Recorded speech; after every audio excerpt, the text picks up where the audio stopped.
Hello viewers, welcome back to টেস্টিগোতে হাজির হয়েছি নতুন আরও একটি ব্লগে। তো আজকের ব্লগ যেটা তোমাদের সাথে শেয়ার করছি, আশা করি তোমরা দেখে ভাবছো এত কিসের আয়োজন, এত রাজকীয় আয়োজনে কে বসবে এই আসনে। হ্যাঁ, ছিলাম আমি। আর হ্যাঁ, এটাই ছিল আইবুড়ো ভাত। অবশেষে আইবুড়ো ভাত খেতে বসেই গেলাম। আর এই আইবুড়ো ভাতের আয়োজন তো অনেক রকমই ছিল। প্রথম থেকে শেষ অবধি দেখতে থাকো, সবটাই বুঝতে পারবে। আমি এখানে দুটো ব্লগ একসাথেই শেয়ার করেছি, মানে দুদিনের আইবুড়ো ভাত একসাথে শেয়ার করেছি। তার কারণ এটা যে অফিসের কাজ থাকার কারণে প্রচুর জায়গায় আইবুড়ো ভাত খেতে গেছি, কিন্তু ভিডিও করা হয়ে ওঠেনি। খুব তাড়াহুড়ো করে খাওয়া দাওয়া হয়েছে, কারণ কি বিয়েতে অফিসে ছুটি নিতেই হয়েছিল। আর ওই সময় ছুটি প্রতিদিন যদি আমি আইবুড়ো ভাত খেতে থাকি তাহলে সত্যিই ছুটি অ্যারেঞ্জ করা যাচ্ছিল না। তার মধ্যে দুটো ব্লগ তোমাদের সাথে শেয়ার করেছি। একটা হচ্ছে আমার বাড়ির, মানে আমার বাড়িতে যে আইবুড়ো ভাত দিয়েছিল সেই আইবুড়ো ভাত, আর দিদির বাড়ির আইবুড়ো ভাতের খাওয়া দাওয়া। তো চলো শুরু করা যাক। এটা ছিল আমার বাড়িতে, যেটা বিয়ের আগের দিন খাওয়া দাওয়া হয়েছিল। তো ভয়েস ওভারটা পেছনেই দিতে হচ্ছে এই কারণে, এত লোকজন ছিল যে কোনোভাবেই আমি ভয়েস ওভার দিলে তোমরা শুনতে পেতে না।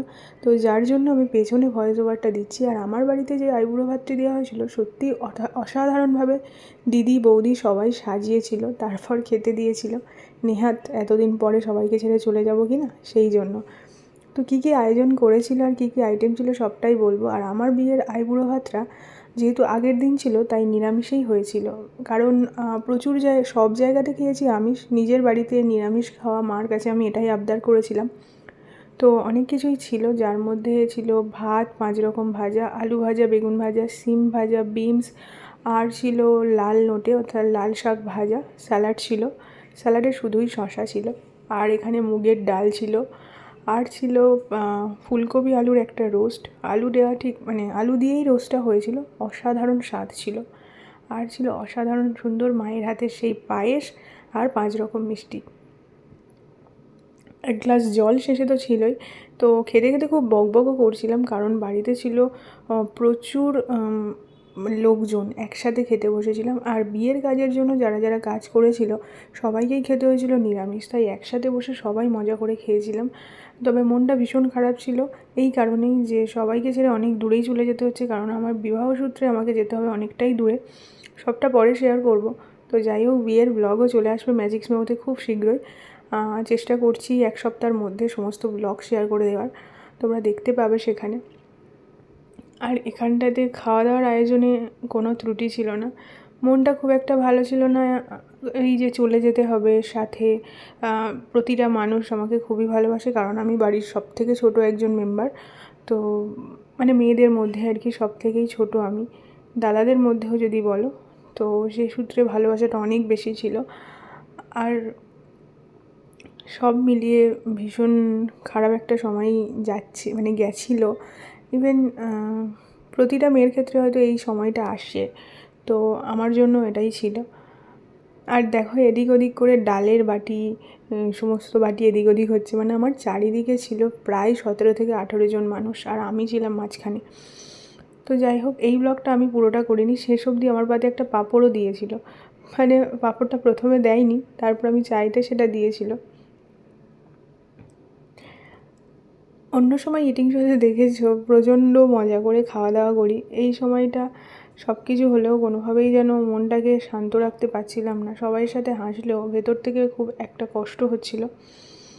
যাই হোক, প্রচণ্ড মজা সবাই করেছে, আর সবাই খুব পাশেও ছিল। যদিও ওই খাওয়া দাওয়ার পরে মেহেন্দির একটা পর্ব ছিল, মেহেন্দি করা হয়েছিল, তার পর্ব ছিল।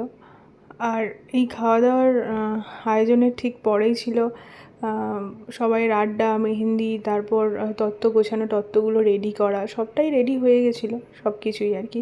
তো চলো এবার সেকেন্ড পার্টে ঢুকি। অনেকটাই তো দেখালাম, এবার সেকেন্ড পার্টে ঢুকে বলছি এটা ছিল দিদির বাড়িতে, যেটা বিয়ের প্রায় 2 সপ্তাহ আগে গেছিলাম। তো সেখানে কী কী খেয়েছি দেখো, প্রচুর আয়োজন করেছিল দিদি। 5-6 রকম ভাজাভুজি ছিল, মানে 5 রকম ভাজা ছিল। সাথে ছিল মাছের মাথা দিয়ে মুগের ডাল, এটা তোমরা অনেকেই পছন্দ করো আর আমার ভিডিওতে প্রায়ই দেখতে পাবে। তার সাথে ছিল অনেক রকম ভাজাভুজি, যেটার মধ্যে ছিল আলু, তার মধ্যে ভেন্ডি, পটল ভাজা, শাক ভাজা, বেগুন ভাজা, পাঁপড় ভাজা। আর ছিল ডাল, মাছের মাথা দিয়ে ডাল। আর একটা ছিল এখানটায় হচ্ছে মাছের মাথা, যেটা ডাল করেছে। আর একটা ছিল ওই মানে মাছটা দিয়ে একটা কালিয়া ছিল, তো মাছের কালিয়া। আর ছিল অসাধারণ সুন্দর একটা গলদা চিংড়ির কারি, বিশাল বড় সাইজ ছিল এটা, যখন সাজা ছিল দেখতেই পাচ্ছিলে। তো দেখো গলদা চিংড়ির সাইজটা অসাধারণ। আর ছিল 1 বাটি মাংস, স্যালাড, চাটনি, দই, 5 রকম মিষ্টি সাথে ছিল। আর ছিল রসগোল্লা, মানে 5 রকম সন্দেশ আর রসগোল্লা। প্রচুর আয়োজন করেছিল দিদি। তো দিদির বাড়িতে সত্যিই খুব আনন্দ করে সবাই খেয়েছি। আমি, বাবা, মা সবাই গেছিলাম। সবাই খাচ্ছিল নিচে, আর ঠিক আমার জন্য যেহেতু উপরে আয়োজন করছিল, তো আমি মানে দিদির ছেলে, একে তোমরা সবাই চেনো, অনেক ভিডিওতে দেখিয়েছি। তো পুচকে ছিল, ও তো আমার পাশে খাওয়ার জন্য পাগল, কারণ ও ছোটো থেকেই খুব আমার ন্যাওটা বলতে পারো, আমার সাথে সারাক্ষণ ওর সব কিছু। আর ছিল দিদির জায়ের মেয়ে, এও পুরো একই রকম। তো এরা দুজনই আমার পাশে বসেই খেয়েছে। আর দিদিকে জোর করাতে দিদি ওপরে চলে এসেছিলো, একসাথে সবাই মিলে খেলাম, বেশ ভালো লাগলো। আর আমি এত করে খেতে পারছিলাম না, অনেকগুলোই ছিল। আর বিয়ের বেশ 1-1.5 মাস আগে থেকে এমন হয়েছিল যে এতটাই ব্রেন চলছিল বিভিন্ন জায়গায় বিভিন্ন কাজে, সত্যি কথা বলতে নিজের খাওয়া দাওয়া বা অন্য কিছুতে নজর দেওয়ার মতো সময় খুব বেশি ছিল না। অনেক কাজেই খুব ব্যস্ত রাখছিলাম নিজেকে, সব কিছু মিলিয়ে খুব চাপে ছিলাম, খাওয়া দাওয়াটা সেভাবে হয়নি।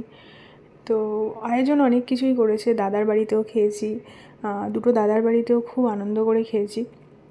তবে সবটা তোমাদের সাথে তুলে ধরতে পারিনি, তার কারণ এটা অফিসের ছুটি মেনটেন করে এতগুলো ছুটি কালেক্ট করা যায়নি যে ভিডিও করব। তো এটাতে ছুটি নিতেই হয়েছিল। বাড়িরটাতে তো এমনিই ছুটিতে ছিলাম, কারণ দিনটা ছিল রবিবার, তো সেক্ষেত্রে খুব সুবিধাই হয়েছিল। আর দেখো এখানটাতে ডাল দিয়ে অবশেষে শেষ করে ফেলেছি, মাছটাও খাচ্ছি। আর চিংড়িটা অসাধারণ রান্না করেছিল, আর দিদির হাতের রান্নার কোনো তুলনা হবে না। মানে আমার সাথে আমার দিদি আইবুড়ো ভাত খেয়েই নিয়েছে, ঠিক আছে, ওকেও দিয়ে দিয়েছিলাম সব কিছু, কারণ আমি এত খেতে পারছিলাম না। আর আমাকেও দিয়েছিল অনেকটা করে, এতটা করে খাওয়া সত্যিই সম্ভব নয়, কারণ অনেক রকম মেনু ছিল। আজকের ব্লগটা একটু অন্যরকমভাবে তোমাদের সাথে শেয়ার করলাম। রোজ দিন খাওয়া দাওয়া নানান বিষয়ে শেয়ার করি, আজকের ব্লগটা একটু অন্যভাবেই শেয়ার করলাম। তো তোমরা যারা রয়েছো, কেমন লাগছে ব্লগটা জানিও। আর কি ব্লগ দেখতে চাইছো অবশ্যই কমেন্ট করো, খুব শীঘ্রই দিদির আর আমার ভিডিও দেখতে পাবে। আর চেষ্টা করব রিসেপশনের একটা ছোট্ট ইটিং শোর ব্লগ রয়েছে, খুব ছোট্ট, সেটা দেওয়ার। কারণ বিয়ের দিন আমাদের প্রায় 4টে বেজে গেছিলো খাওয়া দাওয়া করতে, সেই সময় কেউই ছিল না, বাড়ির মেম্বাররা সবাই থাকলেও মানে এতটাই রাত হয়ে গেছিলো যে কোনোভাবেই সম্ভব হয়নি ভিডিও করা। তাই রিসেপশনের দিনের বেশ কিছু ভিডিও রয়েছে, সেটাও তোমাদের সাথে খুব শীঘ্রই নিয়ে আসবো। তো আপাতত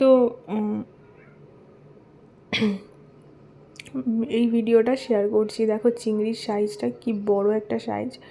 তো যাই হোক বন্ধুরা, দেখতে থাকো আজকের ছোট্ট এই ইটিং শো। তোমাদের কেমন লাগলো জানাতে একদমই ভুলো না। ভালো লাগলে অবশ্যই লাইক, শেয়ার, কমেন্ট আর চ্যানেলটি সাবস্ক্রাইব করে দিও প্লিজ। তোমরা পাশে না থাকলে ভিডিও বানানোর ইচ্ছে বাড়ছে না, তাই তোমাদের সাথে থাকাটা খুবই দরকার। আর চেষ্টা করব আরও অনেক অনেক ভিডিও নিয়ে আসার, খুব ইন্টারেস্টিং কিছু ভিডিও আসবে তোমাদের জন্য খুব শীঘ্রই। সেটার জন্য অলরেডি প্রিপারেশন চালু হয়ে গেছে এবং এডিটিংও শুরু। তো চলো দেখতে থাকো। বাবু চিংড়ি খেতে পছন্দ করে না, তো ওকে যখন চিংড়িটা দেখালাম ও আমার থেকে সরে যাচ্ছিল। আর সত্যি কথা বলতে যখন বড় চিংড়ি বা কিছু খাওয়া হয়, মানে ওর কথা খুব মনে হয়, কিন্তু ও সত্যিই খেতে পছন্দ করে না। এটা নিয়ে আমাদের সবাইয়েরই খুব আফসোস। তো যাই হোক দিদিকে কিছুটা দিলাম আর আমিও খাচ্ছিলাম। মাথাটা তো অসম্ভব বড় ছিল, খেতেও ভীষণ মজা পেয়েছি, অসাধারণ রান্নাও করেছিল দিদি। তো এটা ছাড়াতেই আমার চোখ মুখে লেগে গেছিলো, মানে এতটা বড়, আর সত্যি মনে হচ্ছিলো 2 হাতে ধরে খাই আর কি। যাই হোক খাওয়া দাওয়ার আয়োজন খুব ভালো ছিল। তো বন্ধুরা, বহুদিন ডিটাচ ছিলাম, আবার ফিরছি নতুন লুকে নতুনভাবে। অবশ্যই পাশে থেকো, আর তোমাদের সাপোর্ট আমার সাথে থাকলে ভীষণ আমার হেল্প হয় আর আমি খুব উৎসাহিত হই। তো সাথে থেকো প্লিজ প্লিজ প্লিজ, রিকোয়েস্ট করলাম। আর আশা করি শুভেচ্ছা বার্তা তোমাদের সবার থেকে পাবো। তো এই আশা নিয়েই আজকের এই ব্লগ শেয়ার করছি তোমাদের সাথে।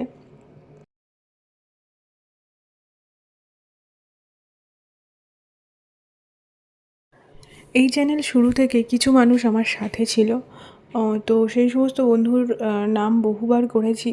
তো আশা করি আমার নতুন জীবন শুরু করছি, সেই জীবনেও থাকবে, এবং কিভাবে আমি এগিয়ে যাই তার জন্য তারা আমাকে অনেক অনেক সাপোর্ট করবে, এটুকু আমি বিশ্বাস রাখি।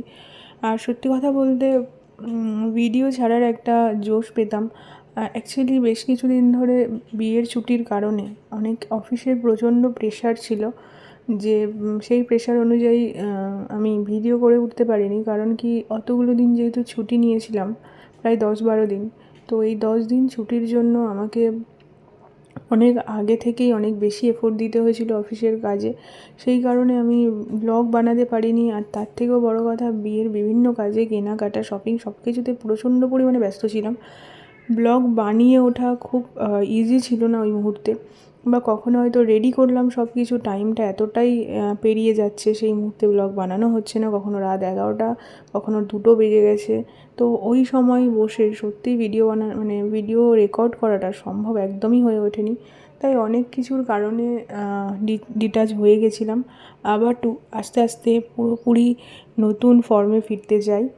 যেমনভাবে তোমরা ব্লগ পাচ্ছিলে একই রকমভাবে পাবে। আর এবারে বেশ কিছু নতুন চমক তোমাদের জন্য আসতে চলেছে, সেটা হচ্ছে ফুড রিভিউগুলো তোমরা পাবে বিভিন্ন স্টল, বিভিন্ন দোকান, সব কিছুতে।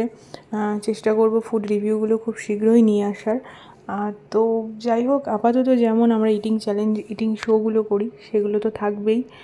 আর তোমরা এভাবে পাশে থাকলে এগিয়ে যেতে অনেক বেশি সুবিধা হবে। আজকে নিজের অনেক কথাই তোমাদের সাথে শেয়ার করলাম। তো জানি না তোমাদের কার কার ভালো লাগছে, কিন্তু আশা করি আমার যারা বন্ধুরা আছো তারা অনেকেই পছন্দ করেছো। আর আমার বিয়ের ব্লগে কিছু নতুন চমক তোমরা পাবে। সেটা যদি দেখতে হয়, ম্যাজিক্স মেমো, MAGIXMEMO, এই চ্যানেলটিতে চলে যাবে। সেখানে গেলে তোমরা সমস্ত ব্লগ পেয়ে যাবে। আরও নতুন নতুন অনেক ভিডিও আছে, গাছকৌটো তৈরি থেকে শুরু করে কুলো, পাঞ্জাবি, অনেক কিছুর ভিডিও সেখানে আমি আপলোড করি, নিজের হাতের কাজ। তো এবারে আশা করি অনেকেই বুঝতে পারছো যে ভিডিও মেনটেন করার সাথে আমি একটা ছোট বিজনেস চালাই। সেটা হচ্ছে পাঞ্জাবি, শাড়ি, পাঞ্জাবি, গাছকৌটো, মাটির থালা, সব কিছু ডিজাইন। সাথে আমি ডিজিটাল মার্কেটিংয়ে কাজ করি, একটা কোম্পানিতে রয়েছি। তো সেখানে প্রায় 6-7 বছর হয়ে গেল। তো সব কিছু মিলিয়ে অ্যাকচুয়ালি ডিজিটাল মার্কেটিং কোম্পানিটা হলেও আমি সেখানে অন্য একটি পদে রয়েছি, যেটা হচ্ছে ওয়েব ডেভেলপার। তো সব কিছু মিলিয়ে প্রচণ্ড প্রেশারে থাকি, একটু ম্যানেজ করতে সমস্যা হচ্ছে। আর এই ইউটিউবটা বলতে পারো আমার ভালো লাগে, আমার প্যাশন, তাই ধরে রাখতে চেয়েছি, অন্য কিছুই না। তোমরা সাথে আছো, সাপোর্ট করছো, সেটা অনেক অনেক ভালো লাগছে। আর নতুন জীবনে যাওয়ার পর জানি না কীভাবে টাইম বের করব, কিন্তু তোমাদের সাথে আশা করি আর ডিটাচ হওয়ার হব না, একই রকমভাবেই থাকবো। সো তোমরাও পাশে থেকো। কথা বলতে বলতে দেখো আমার প্রায় খাওয়ার পর্ব শেষ হয়ে এসেছে। শেষে ছিল মিষ্টি দই, অসাধারণ স্বাদ ছিল। দিদির বাড়িতে খাওয়া এটাই হয়তো শেষ, বিয়ের আগে। এবার কবে আসবো জানি না। বাড়ির খুব কাছে হলেও আমার যতদূর বিয়ে হচ্ছে তার থেকে দিদির বাড়ি অনেক কাছে, অনেক গুণ কাছে। তবুও বছরে খুব কমবার ওর বাড়িতে রাত কাটিয়েছি। ওর যাওয়াই হয়েই ওঠে না, খুব কমই যাই। তো এটা ছিল আমার হয়তো শেষ। তো এবার হয়তো বিয়ের পরে যাব কখনো, জানি না। তবে একা আর যাব না হয়তো, এবারে গেলে অবশ্যই দুজনে একসাথেই যাব। তো দেখো 5 পিস মিষ্টি, তো এটা আমি খেতে পারবোই না, তাই এর থেকে একটা পছন্দসই মিষ্টি, সেটা হচ্ছে ম্যাঙ্গো সন্দেশ। অসাধারণ লাগে, ওই জন্যই ওদের বাড়িতে এটা এনেও ছিল, কারণ আমি এটা পছন্দ করি, সেটা দিদির দেওর জানতো, তাই নিয়ে এসেছিলো। আর এর মধ্যে সুন্দর একটা আমসত্ত্ব দেওয়া থাকে। সন্দেশটাতে আমসত্ত্বগুলো একদম গলে যায়, অসাধারণ স্বাদ লাগে। আর পুরো ফ্লেভারটাও খুব সুন্দর। শীতকালে এই আমের ফ্লেভারটা বেশ ভালো লাগছিল, তাই সেই সন্দেশটা খেয়ে নিয়েছিলাম। আর শেষে ছিল একদম নরম তুলতুলে মিষ্টি, রসগোল্লা। তো এত কিছু খাওয়ার পর মিষ্টিটা খেলে যেন মনে হয় অনেক বেশি হয়ে গেছে, খুব অল্প করেই খেয়েছিলাম। তো বন্ধুরা, আজকের খুব ছোট্ট ব্লগ তোমাদের সাথে শেয়ার করলাম। এই ব্লগটা তোমাদের কার কার ভালো লাগলো কমেন্ট সেকশানে জানিও। অনেকবার এটা রিকোয়েস্ট করলাম। আর কখনো যদি সময় সুযোগ হয় তাহলে অবশ্যই লাইভে আসবো, অনেক গল্প করব। আপাতত আজকের মতো এখানেই বিদায়। আজকের মতো টাটা।